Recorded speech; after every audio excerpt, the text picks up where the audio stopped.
for joining us for another power hour and a half with War Hamster Brady. What are we talking about today, Brady? Well, we are going to do a little bit of shift gears today. We're going to jump across the pond, the Atlantic Ocean, and start talking about some of the origins of these philosophies, these organizations, these institutions that shape everything we've been talking about, from secret societies to the intelligence networks to the diplomacy, all of that. And they've all got some really common roots. And so we're going to go through that a little bit as we work our way through some of the European and mostly English and German philosophy, the entities that sprung out from them, and what that means for us today. So some of these topics, like philosophy, we're not going to get too wonky on. We'll lead you to the water, but if you really want to go deep dive into Hegel, and sorry, I was just talking with the guy with the last name of Henkel. Guys, if you want to go really deep dive, we're not going to go too deep in this show, but we will point you to the right direction, because their philosophies and some of the economic theories we're going to talk about, each one of them deserves an hour show themselves, but that would keep us from getting to the real meat and the bones, which is where we want to be. So, does that sound fair? Yes. All right. For those who have been watching us for the last, year or two, maybe more, our overall theme is that the world is not this open liberal democracy, but rather something that's manipulated by an invisible hand, sometimes visible, from above, where they have their fingers on the pulse of every single important avenue of society, whether it be economics, business, culture, religion, espionage, diplomacy, politics, all this stuff. They've got their key figures in there. And they kind of operate in a very loose, unaffiliated but affiliated secret societies network, and all have a lot of similarities. Some of them have an occult nature to them, some of them may not. We're not going to get into that because we lack evidence of some of that stuff. It'd all be speculation. But today we're going to go back in time, and we're going to see where all this stuff came from. And they say politics is downstairs from culture. I think just about everything's downhill from economics. You've got religion versus economics. Religion can explain some things, but if it can't, then economics can. Or at least that's what the economists would love for you to believe. Good enough intro? Yes.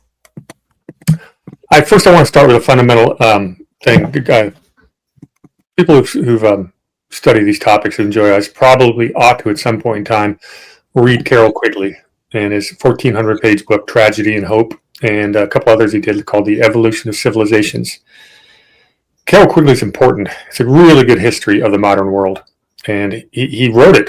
Well, first of all, who is he? He's a historian for the Council of Foreign Relations for decades. When he accumulated all their information, had access to all their intelligence, and he decided to write this history of the world without their permission. And Quigley was also known as Bill Clinton's mentor, and that's kind of important. So you don't have to agree with Quigley's politics, but understand he does know his history. And he had a front row view, some things that we still can't see. So he's important.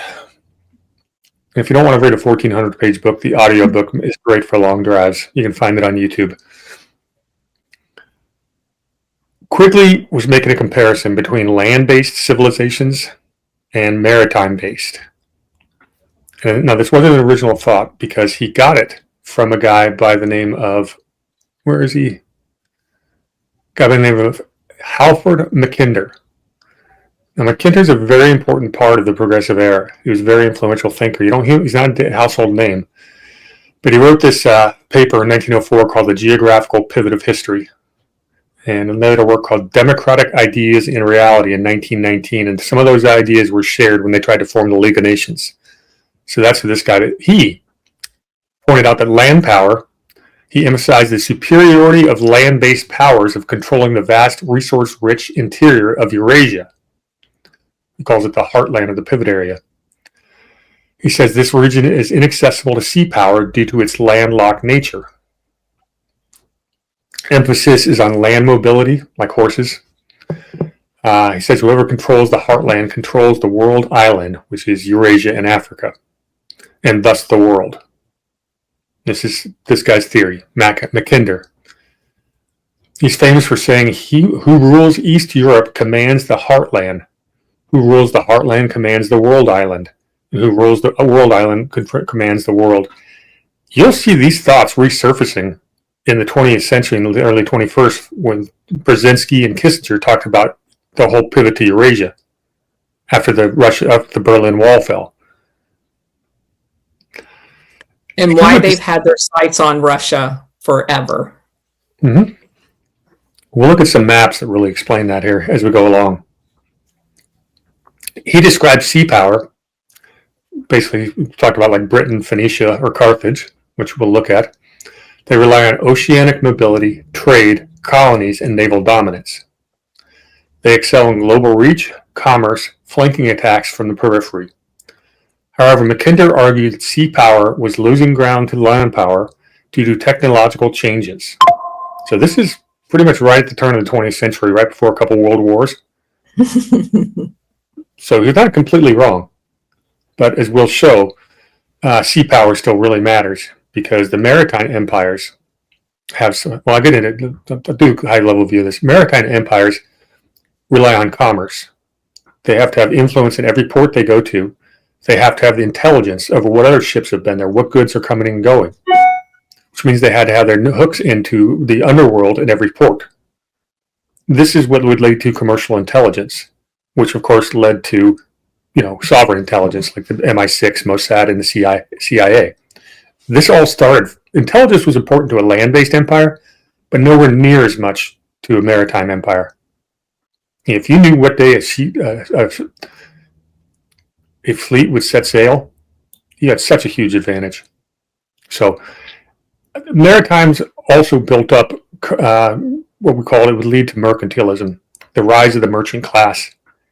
Most land-based civilizations were built on feudalism, or ownership of land and all that. And that's very expensive on the upkeep, as we find out later on and later in Europe's colonial history.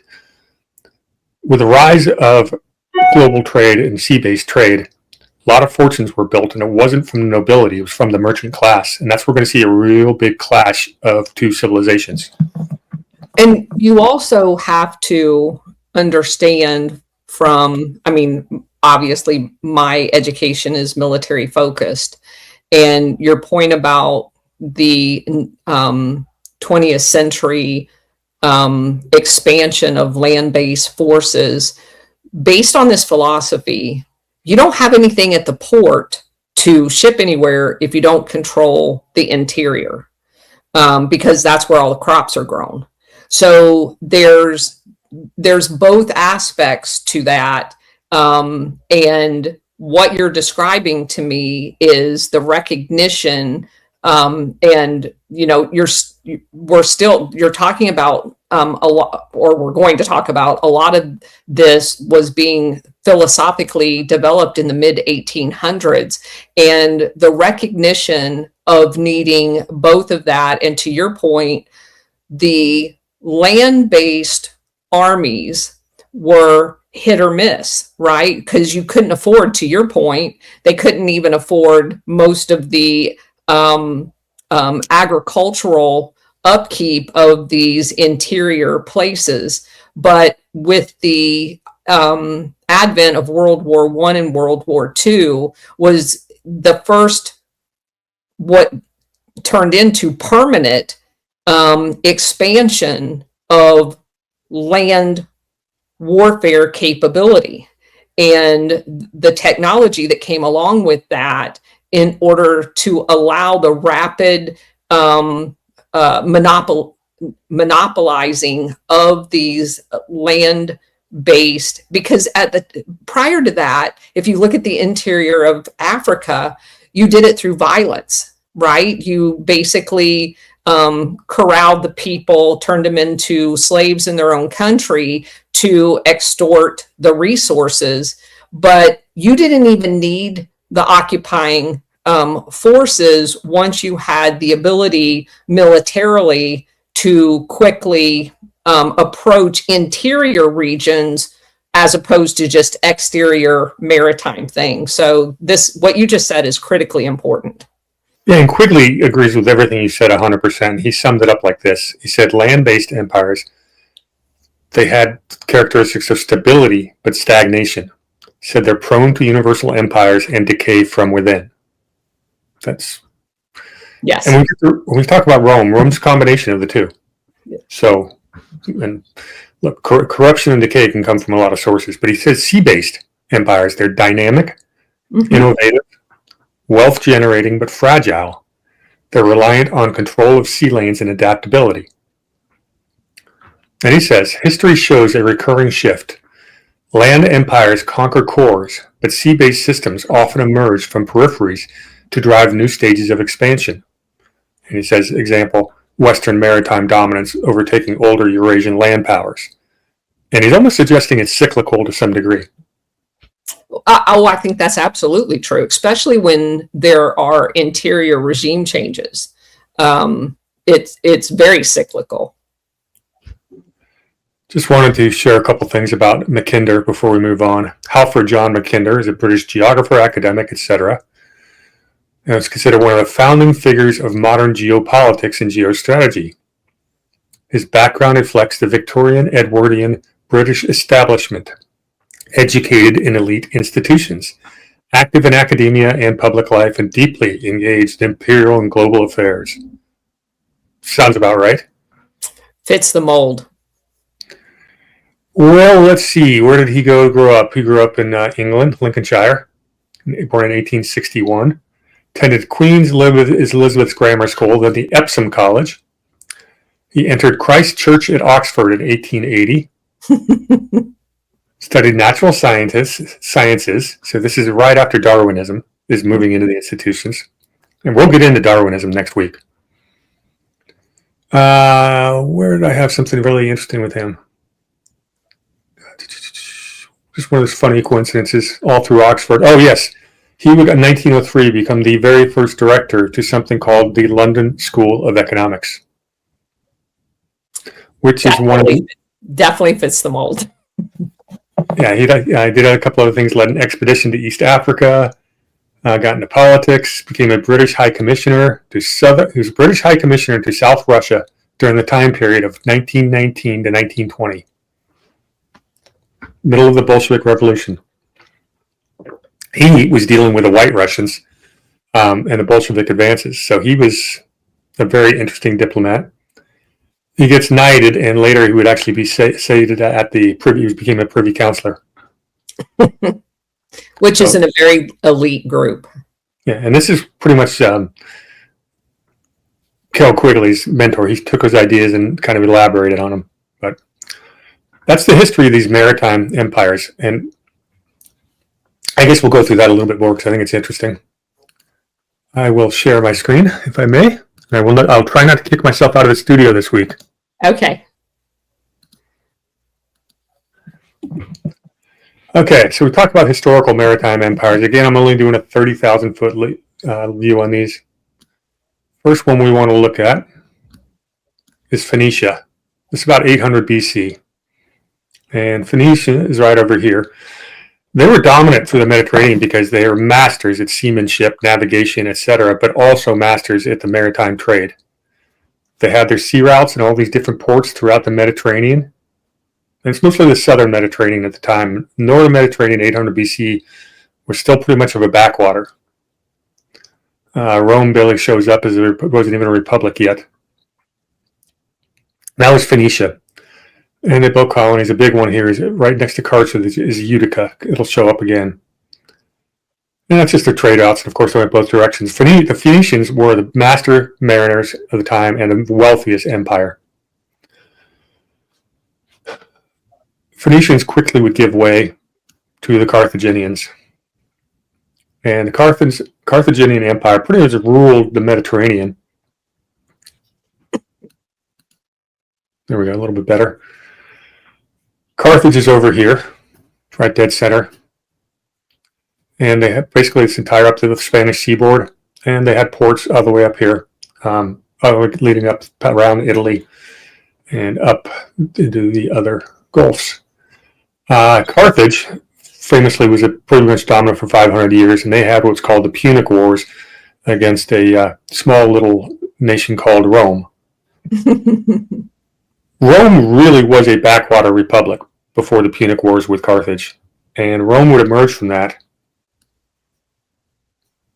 First of all, it's competing with the ancient Silk Road, which is land-based, coming all the way through China, India, Iran, etc., where they get to these ports, which is right here, right around where Phoenicia was at the trade rights for Carthage. So when the Silk Road got disturbed periodically over that 2,000 year period, the maritime trade became even more important. The other Silk Road actually ran right through Ukraine up here, and that was a pipeline into Europe as well. That's why this area of Eurasia has been so important in the East-West trade. People of this philosophy, they want to think that the Eurasia is the center of the universe. You got to own the heartland. And these maritime empires, were right there in the artery that led to all the other wealthy city-states, etc.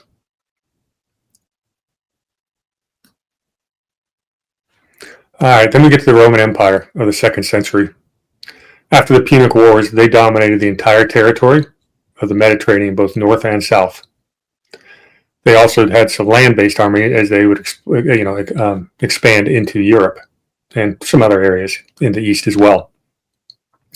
Rome became an incredibly wealthy empire. Republic first, then empire. What it really was an oligarchy. The empire could come and go, but the oligarchs stayed the same, and their favorite sons would be in the Senate. They had their Praetorian Guard that could topple an empire at a moment's notice. Praetorian Guard ended up having to be executed by an emperor because he didn't want to get toppled. But with the oligarchs, in all these different areas, you would have a wealthy family be like the governor, and so they'd have their farmland, etc., and everything they're producing. If they're not getting money, through foreign conquest, they're doing it through trade. And this entire trading system was very, very important to the growth of the Roman Empire. Rome would come there and conquer someplace like Egypt, and the Egyptians would immediately become they become Roman citizens, the ones that weren't slaves. And they could be considered just as Roman as one of these ancient families, but not really. Well, these oligarchical families, they were the true heartbeat of Rome. Some of them, like the families of Brutus, go back 1,000 years.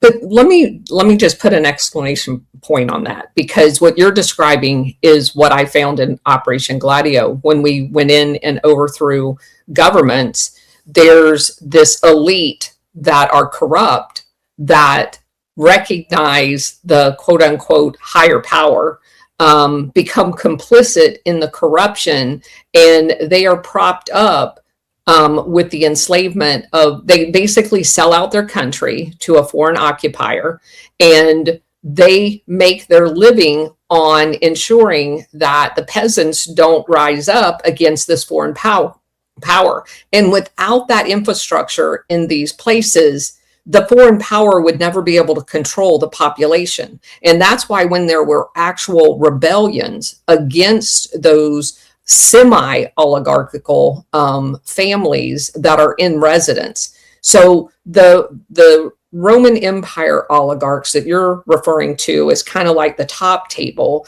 They have to have a subtable in the country in order to thwart the peasants, because they don't want to be ruled by foreigners. And so on occasion, you would have rebellions within the country of this elite group that have been sanctioned from the foreigners to control the interior of the country.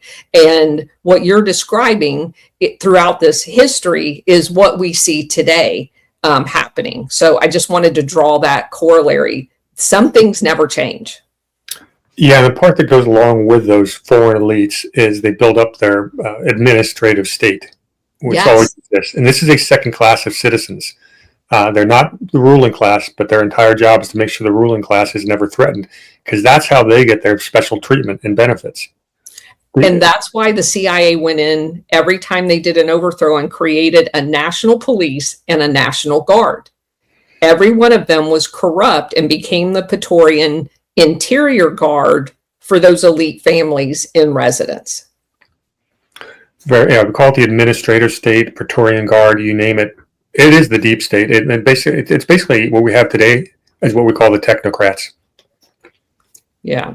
And we'll get into technocracy in a lot more detail because it's an important part of the story. All right. Roman Empire would split. It was too vast of an empire to be centrally controlled, and so they split between Eastern Roman Empire and the Western Roman Empire. Still massively, ostensibly part of the same empire. They're still trading with each other. The corruption in the West is, really creating a lot of, shall we say, uncertainty. And the Eastern Empire starts to close their doors. Constantine builds Constantinople as the gateway to the Black Sea. And everyone knows what's at the tip of the Black Sea are the Russians eventually. This is a very important time period. Okay, so the Roman Empire falls right around 485, 530 AD, whatever it is. These oligarchical families didn't disappear, Colonel. They had reemerged in places like, Genoa and Venice for the next 1,000 years. I focus on Venice quite a bit because this tiny little swamp surrounded controlled city-states throughout the region, and therefore the trading, they were absolutely wealthy. The Genoans were pretty good as well. They had their own little empire in southern Italy. But it really was the age of Venice. The Ottomans tried to invade them a couple times, got stuck in the swamps, had their boats sunk. What the Venetians had was a mastery of the Carthaginian navigation. It kind of passed down from, these are the oligarchical families of Rome that escaped the barbarians. They moved to places like Venice and Genoa. And that's where the Venetians came from. This is very old Roman blood. They would go on to form what's called the Black Nobility, or the 13 families of Venice. Why were they so successful? Well, they had these ships called the Great Galleass. And this was a massive sea tank and had tons of room to take their goods they're shipping in other places. But the biggest issue with trade at the time, it's just such a beautiful ship. I had to put it up there. Work of art. Yeah, and they got their slaves rowing nice and hard. The merchant princes of Venice emerged dominant for a few reasons. One of them was the invention of the dual entry banking system. One of the biggest issues you have is when you're trading through thousands of miles away, you don't want to be carrying gold all over the place. Wouldn't it be nice if you just carried a piece of paper that could be redeemed for gold when you got where you wanted to? Well, that can only be done if gold can then be turned into a debit or a credit on a ledger sheet. And that's the modern banking system that allowed them to massively expand. The de' Medici family were the richest banking family in the world in the 1400s, because they also helped introduce the idea of the joint stock company. It's where different merchants can pool their resources to make much greater endeavors, whether it be sending a fleet of ships for a long journey to bring back untold fortunes or not. It took a lot of money. It was a big risk. They created the idea of insuring. It's where Lloyd's of London comes in. These are the forefathers of Lloyd's of London. You had to insure a massive endeavor like some kind of trip across the oceans. The problem was they were incredibly strong on the sea, and as we pointed out earlier, they weren't very strong on land in Venice. And so a couple times they irritated their trading partners throughout Europe, and some attempts at invading Venice. And it came pretty close to succeeding in wiping out the Doges, which the Doges are the merchant princes of Venice. The de' Medicis slipped a bribe to the Holy Roman Empire, and I think it was the 1300s, and kept a massive invasion of united European foes from attacking Venice. From that point forward, the merchant princes realized we are vulnerable from the land. We got to do something about this. So they set apart, taking all their massive trading fortunes, and this is them in 1500 AD, and they start intermarrying the royal families throughout Europe. And that's how they're going to keep themselves from getting invaded. But when they, when they would send their sons and daughters to marry throughout Europe, they take their ideas and their secrets with them. And the idea for the Venetians was to someday be on an island that couldn't be attacked from the ocean. How can we be the dominant maritime empire without worrying about land invasions?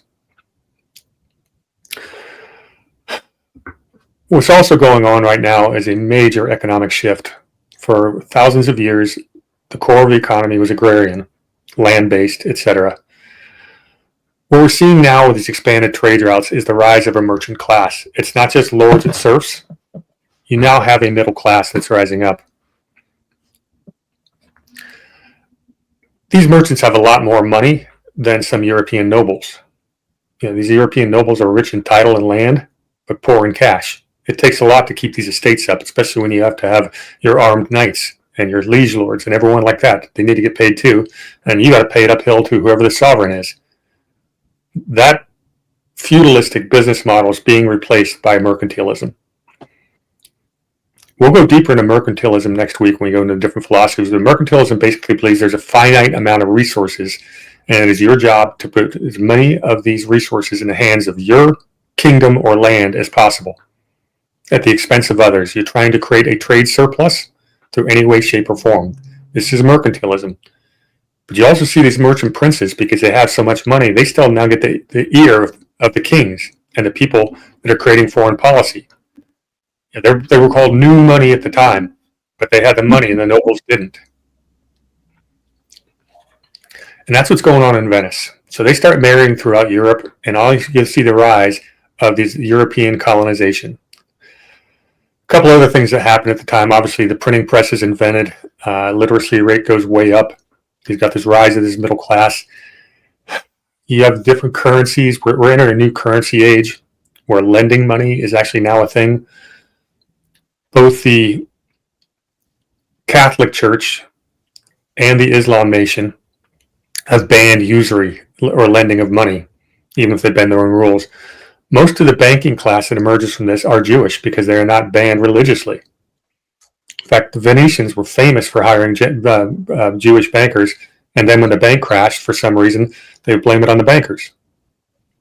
So that's where you get the origins of Jewish invented banking. Well, they didn't. The De Medicis did. Or it's actually some friar someplace invented it. Okay. So the Venetians first get to the Netherlands. And the Netherlands, obviously, were one of the very first European colonists, and they were very famous, or very successful early on. But their empire, here's tiny little Netherlands. They get all the way over, a little colony in North America, a few in South America, big one here in Africa, and then, of course, the Dutch East Indies, or Dutch West Indies, East Indies. Over here, you can see them down here in the West Indies, Curacao, Aruba, Bonaire.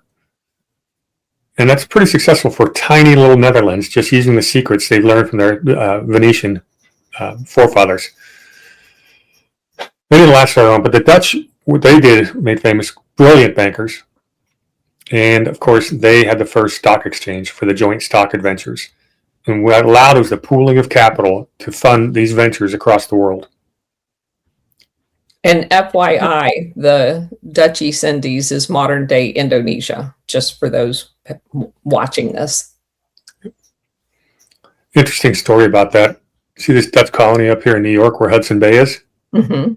That got traded for an island in the East Indies, 1-for-1, because that island was the last one. I forget the name of the spice. The Dutch had a monopoly on that spice, except for one island that the British owned. So they flip-flopped the spice for Manhattan. Yes. So that's pretty interesting. All right. The next big empire to emerge, of course, was the Portuguese Empire. And the Portuguese were not, they were definitely mercantilist, but they had a king, and they wanted to bring gold back. To go out there, rape, pillage, plunder, and bring us gold. And you can see they did a lot along the African seaboard. They did some interior, shall we say, colonization. And of course, the Portuguese, all of Brazil, they still speak Portuguese to this day. Portuguese Empire would fade a little bit over time and be replaced as a dominant player by the Spanish Empire. And the Spaniards pretty much did the rest of South America, Central. Their presence all over Europe, a little bit in the Middle East. Spanish Empire, once again, their model was to go and conquer these other places that they colonized. It was not building up a maritime trade or building up industry or anything of the sort. They just went there, conquered, took the gold, and shipped it back to the king or queen. and that model would fade quickly and be replaced by the British Empire. At its peak, the empire where the sun never sets was massive. Their influence, and this is every English-speaking place, etc. Obviously, America is not a British colony, or so we think. What the British were able to do more successful, again, this is where the Venetian bloodline always wanted to settle, was into England. And we can go through all the different lineages of the British royalty, or the European nobility. This whole path, these family bloodlines are traceable. I didn't want to do one for this show because there's 100 other videos out there that do this. But it all comes down to that Venice black nobility influence. It's how England, this tiny little island that can't be invaded from the land, became the heart of the greatest maritime empire of all time. And did they ever practice mercantilism? They did it in a way that was different than the Spaniards and the Portuguese, which is why it was more successful. They empowered their merchant princes to go out there and set up colonies, create industry, ship what you have back home. As long as more's coming home than we're sending out. England, of course, would later find that it's very expensive to keep up an empire this great, and eventually they'd exhaust themselves of a couple of world wars and turn over the keys to being the global policeman to the United States.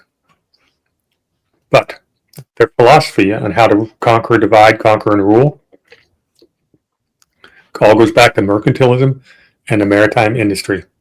So let me push back just a little bit. Did they turn over the keys or did they just delegate? Well, that's kind of what I'm leading to. I mean, we've discussed we've discussed this. That's the story I keep hammering home of Venezuela in 1895. It was the first time America flexed its muscle in the Western Hemisphere, and Britain said, "Guess what? We'd rather have you as our tool and ally, rather than having to fight you. You know, even if we can beat you with the Navy here in 1895, it's not worth it to us because we cannot hold Canada." And from that point forward, that started a special relationship between England and America. Okay. And over the next 20 years, you'd see our banking influences. That's when we're going to get into Fabian socialists. Yes. So I'm setting a trend for there. Okay. So I'm setting it up for that. We're on the same page. Okay. I know we are. Okay. So here's basically that's what the Colonel just hinted at. Global reach of the U.S. military. Here's American military bases. That's our modern day colonialism. Look much different than the British Empire? Pretty interesting, huh? Mm-hmm. So the business model's changed with new times. We don't occupy foreign lands. We just put our military there. And we give them trade deals, which are absolutely beneficial to the multinational corporations who are practicing mercantilism. It's just the same concept with a different form for modern days. And as we get into the Fabian socialists, you'll see their influence on everything that happened in the post-World II rules-based order from the IMF on down. It all goes back to Fabian ideas. So where do these Fabian ideas come from? Well, that's what next week's going to be mostly about. But I wanted to hit on a guy by the name of Cecil Rhodes, who's incredibly influential in this. Those who don't know Cecil Rhodes, he was the guy who died and he would leave a will that set up the Rhodes Foundation. Well, let's find out. I want to go into what that is. He lived from 1853 to 1902. So he would grow up with the ideas of guys like Hegel, Marx, etc. The world is changing really fast in the 1900s. It's such a fascinating century. It's like 1800s. So let's talk about the life and times. This book right here is by Princess Catherine Radziwill, called Cecil Rhodes, Man and Empire Maker. That's a good book. And shows him straddling the whole continent of Africa. Okay, so he's born in 1853 in Hertfordshire, England. I think I pronounced that right. Family is a bunch of big property owners. Comes from a big family. As recent as 1901, they were receiving rent from over 1,600 properties. That's a lot. Remember, in England, not everyone could own property. They were considered new money. So Rhodes comes from the merchant class. He's the fourth of 9 children, 7 of whom would survive to adulthood, and his father was known as an iron disciplinarian. Cecil wants to go to Oxford, but Cecil wasn't really in good health, so the family sends him to South Africa to toughen him up. He's got older brothers there who's got a cotton farm. Rhodes gets there in Africa in 1870. Diamonds had been first discovered in Africa 3 years before, and that was the Star of Africa that would later sell for the equivalent of $4 million. Very famous diamond.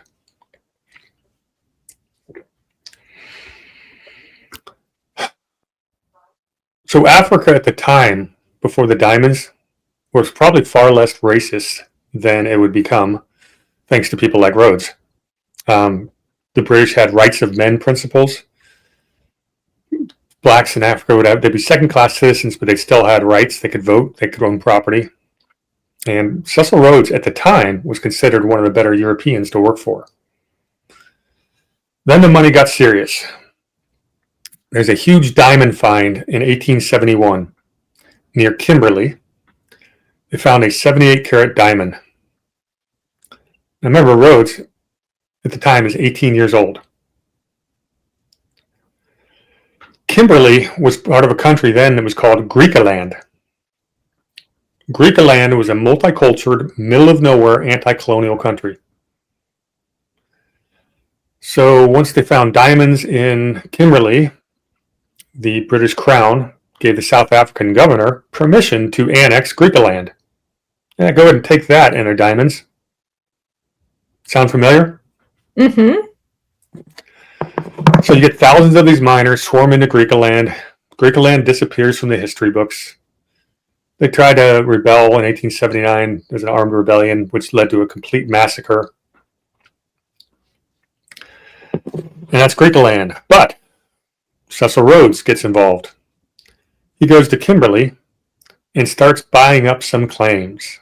So he's got some family money, and he's made a little money on his own. And he's got some sponsors for some of these lands. Yes, the Rothschilds are one of those sponsors, not the dominant one, but they're involved.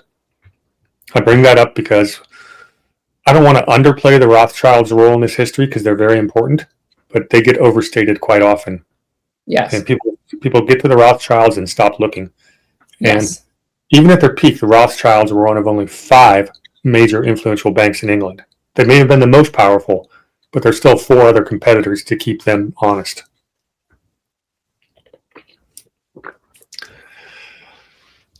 Rhodes buys an ice machine so he can sell ice cream in the hot summer months, which was brilliant. He made a lot of money on that. He recognized the need to build bigger companies and to buy bigger equipment so he could dig deeper.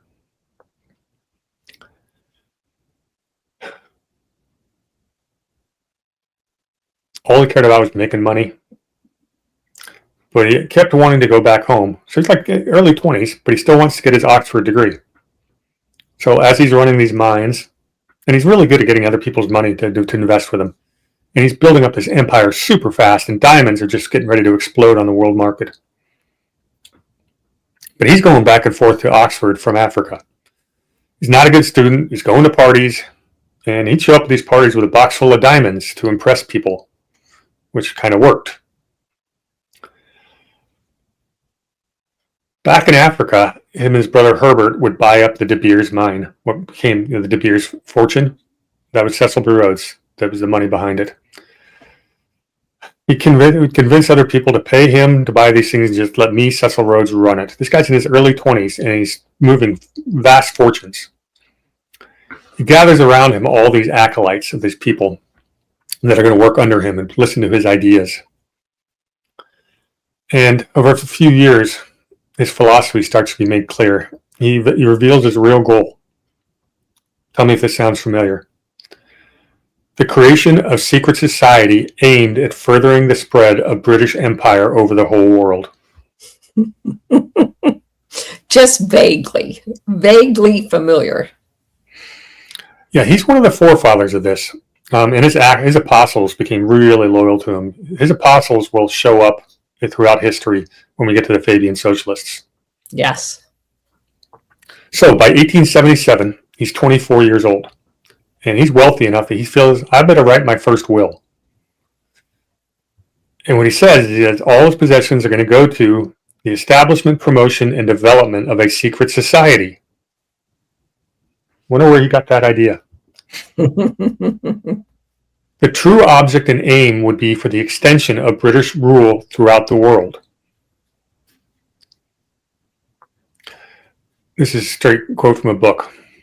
He wanted, write this one down, people, it's important. He wanted society to ensure the spread of British rule, entire continent of Africa, the Holy Land, the Valley of Euphrates, the islands of Cyprus and Candia, the whole of South America, the islands of the Southern Pacific, the whole of the Malaysian archipelago, the seaboard of China and Japan, and, in bold, the ultimate recovery of the United States as an integral part of the British Empire. His stated goal. One world government. That's exactly right. But this one's going to be 100% British. Right. Because, well, I mean, at the end of the day, whoever is, pulling the strings at the top, the whole theme, he's articulating one world government. That's exactly right. So while he's at Oxford, he publishes something called his Confession of Faith. He considered imperialism to be his religion. He didn't care about marriage or family or personal wealth. His sole aim was the furtherance of the Anglo-Saxon race.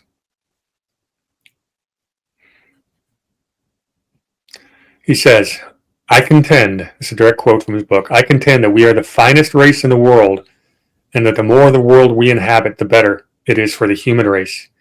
Just fancy those parts of the world that are at present inhabited by the most despicable specimens of human beings.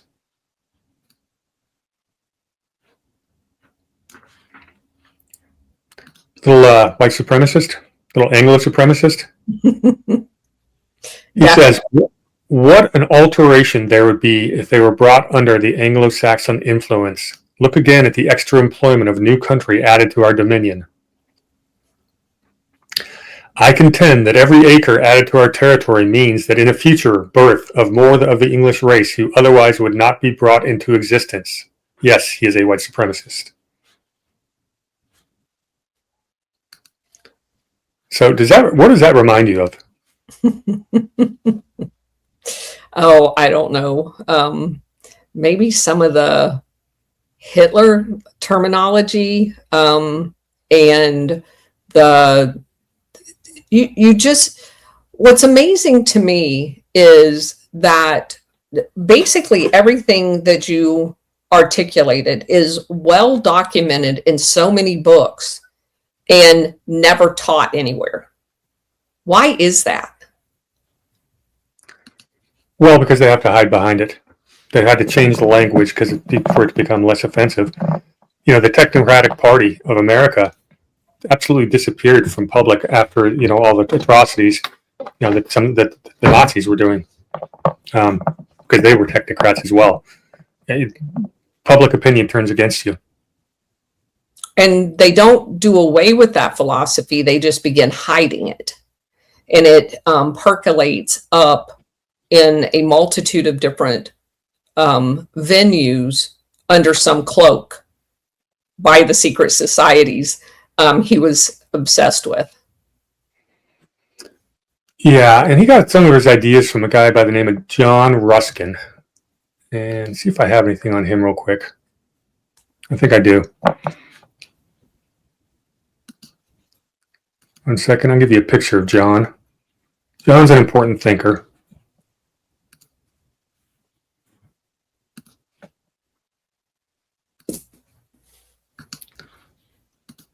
There's John. John Ruskin, 1819 to 1900. He was one of the mentors of Mr. Cecil Rhodes. He's known, this is from his wiki bio. He's a polymath, a writer, lecturer, historian, art critic, draftsman, and philanthropist of the Victorian era. He also wrote on subjects as varied as art, architecture, political economy, education, musology, geology, botany, ornithology, literature, history, and myth. So he's one of those institutional smart guys. He's an institutional know-it-all. And he's connected, of course. We had a couple interesting things on him. But to your point, when you were just talking about the different fields that he's in, what's important about that is if you don't have somebody in a planning operation that's going to be implementing basically this one world government, if the plan is not comprehensive and covers all of those different disciplinary disciplines, it will not be a cohesive approach. And the fact that he specialized in education, philosophy, the sciences, all of those. And so you understand how these pivotal people in our history that no one ever talks about has not only this one world government viewpoint, but they also have the educational basis to create a plan that can be incrementally implemented throughout time on, it's like the Panzer movement, in ground warfare that just literally saturates and surrounds what they view to be the enemy, which is us. Yeah, very much so. And there's a really important part of his story was in 1858, he unconverted from Christianity. He became an atheist. Remember, this is the guy who's one of the ideological inspirations of Cecil Rhodes, who also claims that imperialism is his religion. Yes. So we see atheism enter the mainstream British society. I think it's a very important point because the whole atheist Marxist or collectivist, there's so many different versions of it, but they all come to a fundamental belief in humanity as God. And we'll get into that more of the philosophies. And it's not really all that compatible with Christianity. No, it's our enemy, because they view us as their enemy. Yeah, and obviously, when you start getting into technocracy, depopulation, all of that, it's people that the philosophers that led up to this, people like Hegel and Kant, talked about mankind as basically you're a divinity in and of yourself. It's the denial of God in many ways. Yes. So, all right, back to Cecil, because there's some more good stuff on him. All right. Rhodes would join the Freemasons. But he lamented that the secret societies of the day didn't direct their wealth and power towards a clear aim. He writes, "Why should we not form a secret society with but one object, the furtherance of the British Empire and the bringing of the whole uncivilized world under British rule for the recovery of the United States and the making of the Anglo-Saxon race but one empire? What a dream! But yet it is probable, it is possible."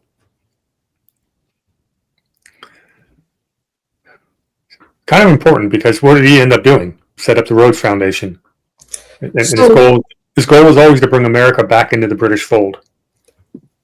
I want to hit on something you just said. The beginning of that quote, why not use your wealth to do this, right? Well, exactly.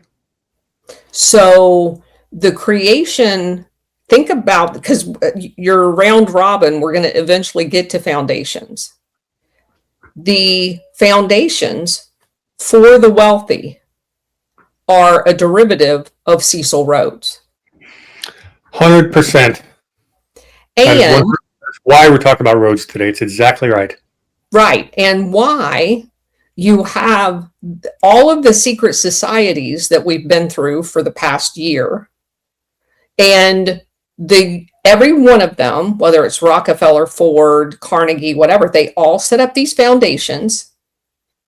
They all are part of the Pilgrim Society, which is Cecil Rhodes. And I know we'll get to this, but I want to put this in context so people understand the continuity of how important what you just said is. The bridge into the United States for the recapture of United States is Cecil Rhodes.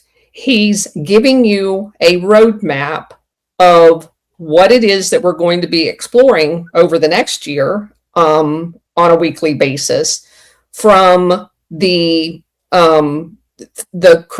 using your wealth to create foundations to control people to ensure this one world government. And that's like a mic drop moment, what you just said. That's exactly correct. So go back to his mentor, Ruskin. Some of his writings I have.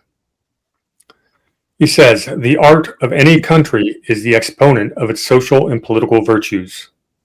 England must fund colonies as fast and as far as she is able, formed of her most energetic and worthiest men, seizing every piece of fruitful waste ground she can set her foot on. These are the people whose ideas would morph into the Fabian socialists, the same people that have this egalitarian view that we're out there to save the world. We're going to decolonize it after we've colonized it.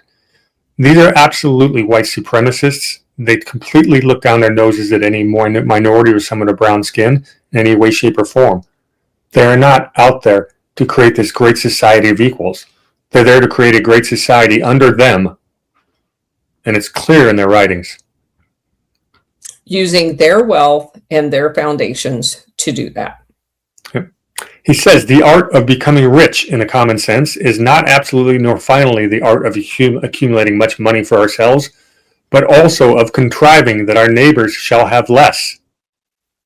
That's mercantilism right there. In accurate terms, the art of establishing the maximum inequality in our own favor. While labeling it democracy. At the time, they would have called it free trade. Yeah. In the preface to his book, it's called Unto the Last, published 1862, Ruskin recommended that the state should underwrite this is important. He recommends that the state should underwrite standards of service and production to guarantee social justice. What? This is where it's coming from. This included the recommendation of government youth training schools promoting employment, health, and gentleness and justice.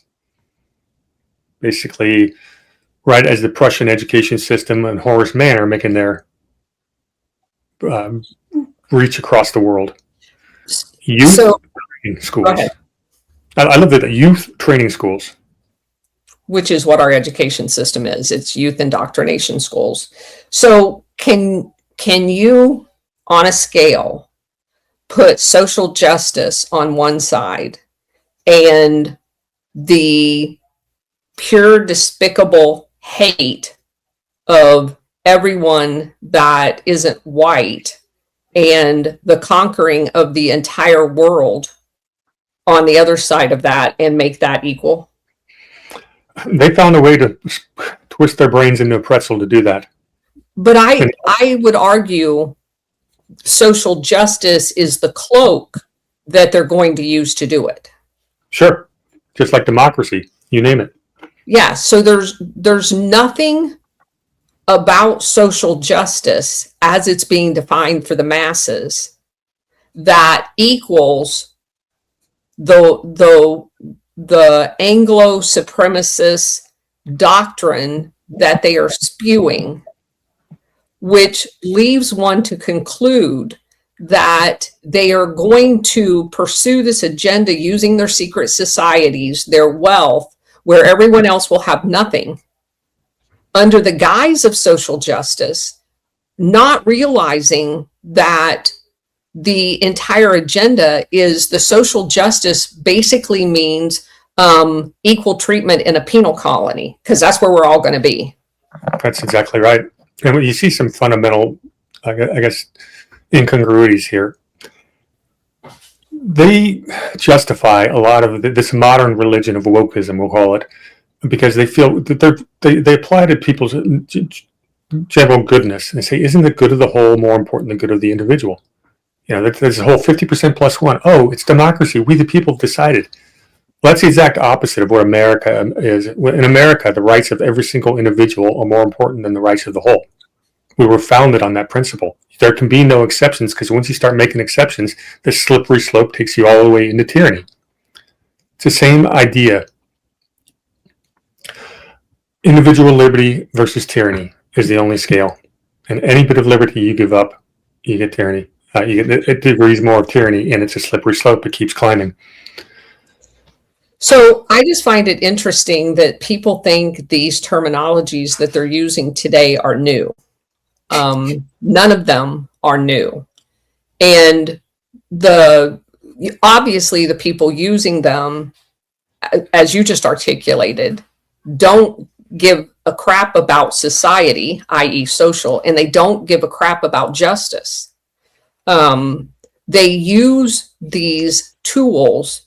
I would argue that the entire wokeism, social justice, all of that stuff is basically just a massive psychological warfare operation on the population. Yeah, it's a rebranding of old ideas for the same purpose. Yeah. What's interesting about, you talk about social justice, anytime you've got, what do they call it? Green justice, social justice, anything that the time you have to modify justice, you're talking about injustice. Correct. There's only justice and everything else. Correct. Good way to put it. Yeah.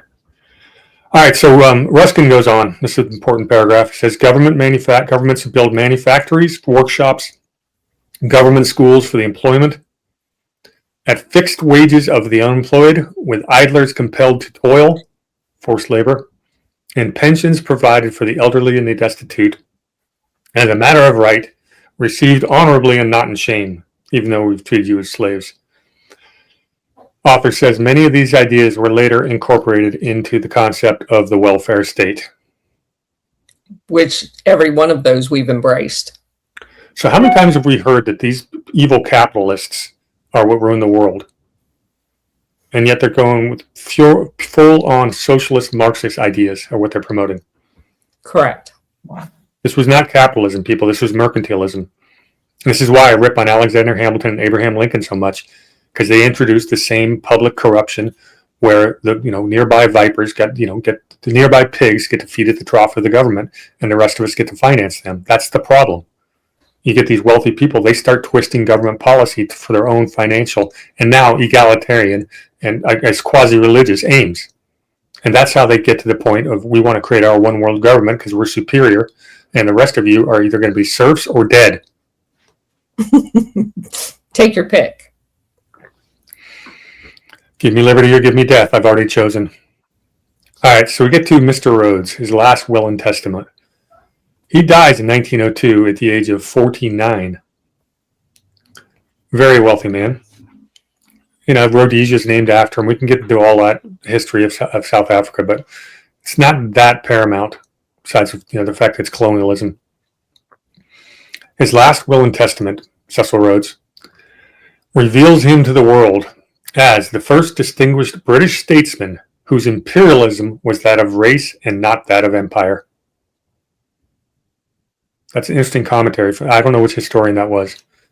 He says the one specific object defined in the will as that to which his wealth to be applied proclaims with the simple eloquence of a deed that Mr. Rhodes was colorblind between the British Empire and the American Republic.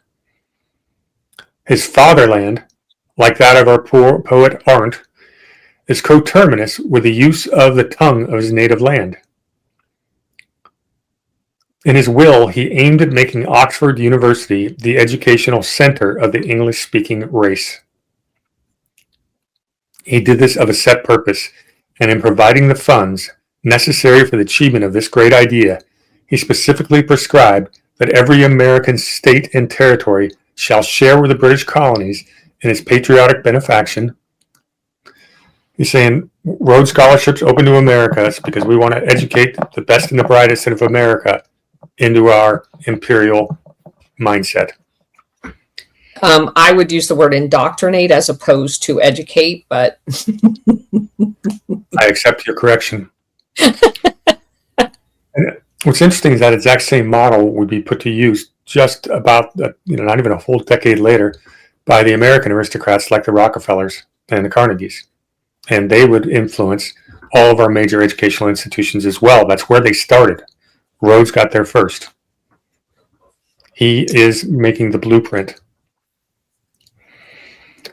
Tell me this isn't scary. Once every year, Founders Day, in caps, will be celebrated at Oxford, and not just at Oxford only, but wherever on the broad world surface half a dozen old Rhodes scholars come together, they will celebrate the great ideal of Cecil Rhodes. So these Rhodes scholars get together once a year to celebrate their holy day. And what was that great ideal? He's the first of the modern statesmen to grasp the sublime conception of the essential unity of the race. You want me to repeat that? do it. Cecil Rhodes, his great ideal that Rhodes scholars celebrate once a year, was because he was the first of the modern statesmen to grasp the sublime conception of the essential unity of the race. 30 years hereafter, there will be between 2,000 and 3,000 men in the prime of life scattered all over the world, each one of whom will have impressed upon his mind the most susceptible period of his life during his learning years, the dream of the founder, Cecil Rhodes. There's a lot there. That's huge. Yeah. So when we get into Rhodes Scholars here, probably 2 weeks from now, after we're getting a little bit more of this philosophical stuff, I want you to keep that in mind, people, that these people were all indoctrinated in their early 20s in the finest halls of the finest university, and they pick people from the American Ivy League schools, they pick people from Australia. All the English-speaking world are eligible to be Rhodes Scholars. And when they get done with their 2 to 4 year fellowships, they send them right back to where they came from, where they insert themselves in the positions of influence. Some of these Rhodes Scholars, were members of other secret societies, whether it be Freemasons or Skull and Bones or Scroll and Key. Some of them just came from really highborn families and they got their indoctrination over there at Oxford. But we see this time after time after time. When we start going through this list of people that are, not even the highest level of politics, but all the different gatekeeper levels, ministerial level, that's where Rhodes Foundation, Rhodes Scholars are making their imprint, is in those ministerial positions all over the world. So would you agree with the statement that the Rhodes Scholars is its own secret society? Yeah, I think he can be qualified as one. But the difference is it's not secret. They publish who they are. Yeah, understood that. But it would be secret in the nature that we don't understand what its purpose is. The mission is secret as opposed to the actual society itself. Yeah, I think what you'll see, I think what we'll find if we dig deeper into Rhodes, if we spent thousands of hours doing it, is you see a secret society emerge within the public society. Meaning, you take a student like Bill Clinton, and the professors there, most of them are connected to intelligence for a reason. Mm-hmm. They're out there talent spotting. These young Americans, say which ones are going to be our perfect candidates to go into our secret program, and which ones aren't. So not everybody gets invited into this. These people, they got 2 or 3 years of you living in England to witness you, see you at parties, fill you out in private smoky rooms. So I think there's an entire mentor ship type program. And so it would be fair to say that there's the possibility of the Rhodes Scholar program being a pool of eligibles to be inducted into potentially an even higher elite group that is secret to us. Yeah, I think that's exactly where the evidence is pointing. That's what it seems like happens. You just go up to secret extra tiers till you're finally sitting at the big boy table, if you ever get that far. But it's a pyramid setup without a doubt. And you're right, we don't know what there are some secret clubs up there we don't know about. Hollywood tries to show us. Maybe they tell the truth sometimes. I don't know if it's a Bilderberg group or some other these crazy ones. World Economic Forum. Maybe there's a bunch of different versions, and they all get together occasionally, but we haven't found evidence. And technically, Skull and Bones isn't secret either. Their membership they tried to hide. But we know, just based on the research that we've done, that it is an inside group doing very nefarious things through the positions that they are eventually placed in. Just, kind of talking out loud. I think once we get into, like you said, who's actually in it, it will basically define itself as to the extent. Because I do believe that you can have something sitting in plain sight and there be a secret aspect of it that we're not aware of. Yeah, and a lot of their believers, the true devotees, the technocrats that want to prop up the state at all costs, the institution for the sake of the institution, they don't know the big picture. They're not. They're the useless idiots. There's people above them. They're the ones who know the big picture and the secrets. But those are, just like in masonry, you keep going up a level, you're led into some more secrets. So the vast majority of the people pushing some of these ideologies don't know the big picture. That's why reading the actual words of their founders is so powerful, because they weren't shy about what their actual goals were. It's just their descendants had to, kind of water down the language so to be a little bit more acceptable in, broad daylight. You can't flat out say we're trying to. Yeah, back then they didn't have the media exposure. I mean, we've captured some of their comments, obviously, but you didn't have social media, you didn't have the internet. So now you can understand why they're much more guarded about their verbiage. Back then, I don't think that they were as guarded with their true, real thoughts. And what's going on, big picture of this, 100, 200-year period of quote-unquote enlightenment, is you get some brilliant thinkers like John Locke, gave his life, liberty, and property, which is the exact opposite of every one of these Fabians or Hegelians wants. The second you lose your property rights for the good of the state, that's as simple as that. It's individual liberty versus tyranny. The question is, what degree of tyranny are you willing to put up with before you fight back and grab that individual liberty back? It's so important. But what's going on overarching is these societal questions are being asked for the first time and are being discussed across nations. You got these great thinkers coming out of Germany and Sweden and England and France, and their different ideas. That there's this whole marketplace of ideas. And it takes us back to the American Revolution, where this idea of federalism, self-determination, and the fact that a free republic can govern itself was fighting against all of the old school wars. Right. Well, on the heels of that, you get these 19th century thinkers. They're trying, how can we reorder society? And what they're doing... We got the cat out of the bag. How do we get it back? Well, the first communist revolution was France. The Jacobins. They were absolutely communist.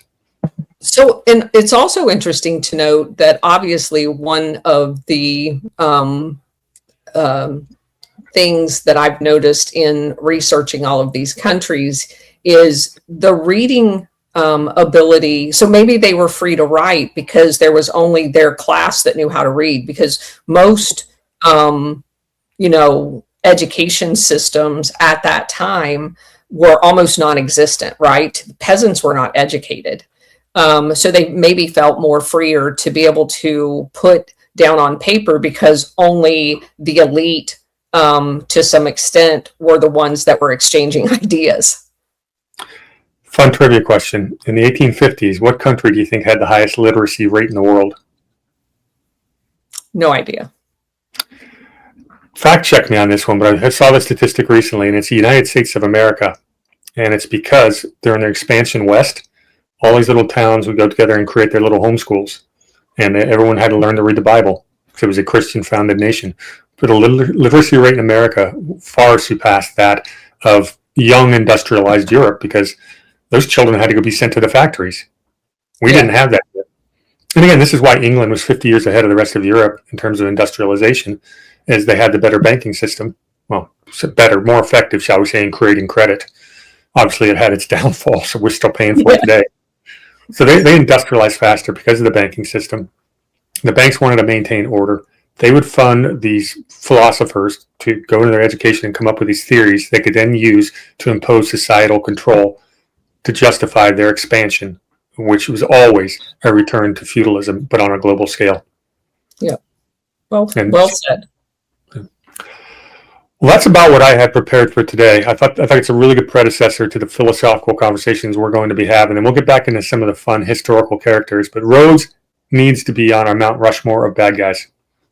And let me just kind of set the stage for what's coming next. You notice, I think, was it 1902 when he died? Yes. Okay, so skipping ahead a little bit for you guys to know what to look for.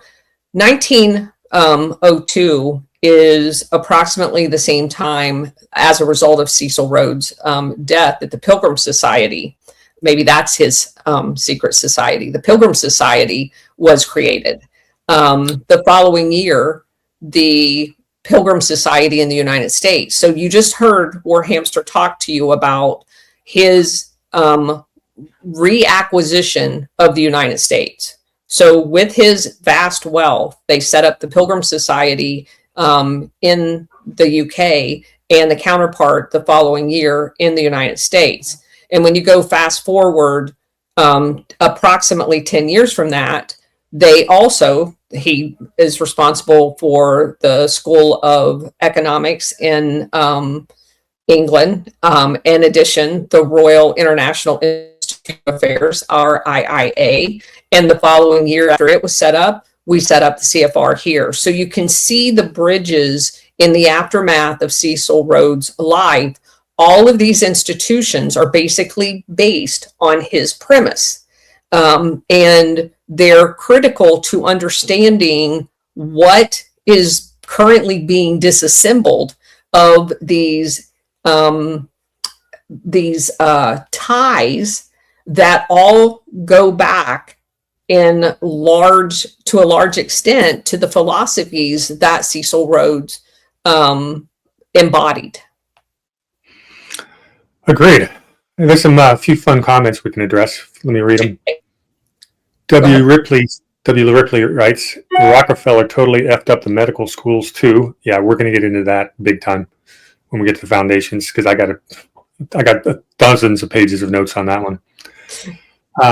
Eureka Springs says eugenics. That's definitely part of the conversation. It comes into here. Eugenics, the depopulation agenda, all of that is all part of the same European sickness.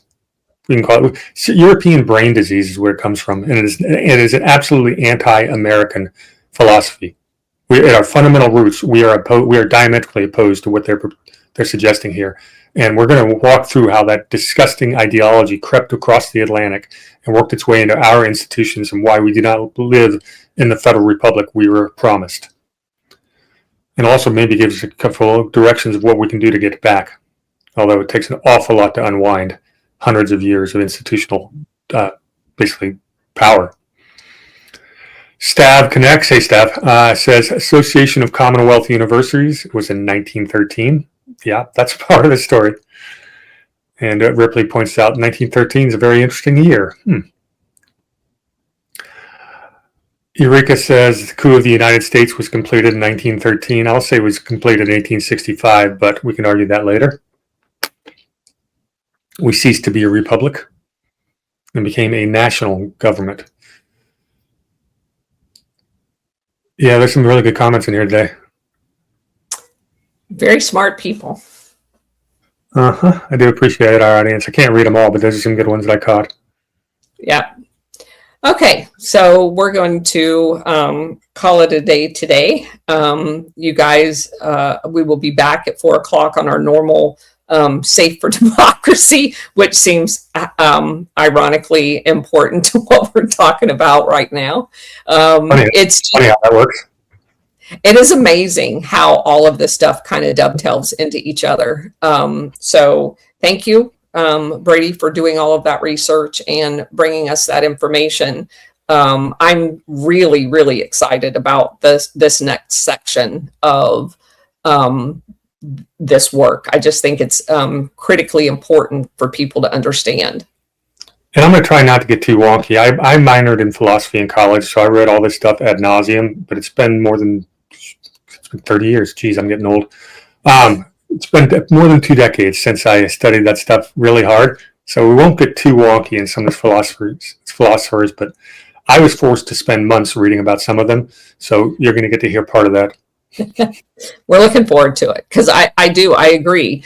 If you understand, the CIA made it very, very clear that culture is very, very important because they've spent the last 75 years trying to corrupt it and corral it and psychologically attack it. So it is fundamental that we understand that piece of the pie. And on that note, we will be spending an entire episode on the Tavistock Institute and all the derivatives from there, because that's the heart of the social engineering really started there. And that's super connected to the Rhodes Scholarship and all that. I mean, that's super connected. Same dormitory, different rooms. How's that? Yes. Great way to say it. Okay. Again, thank you, audience, for being here and all of your wonderful comments. We really appreciate it. And we will be back next Friday at noon. Cheers, everyone. Take care.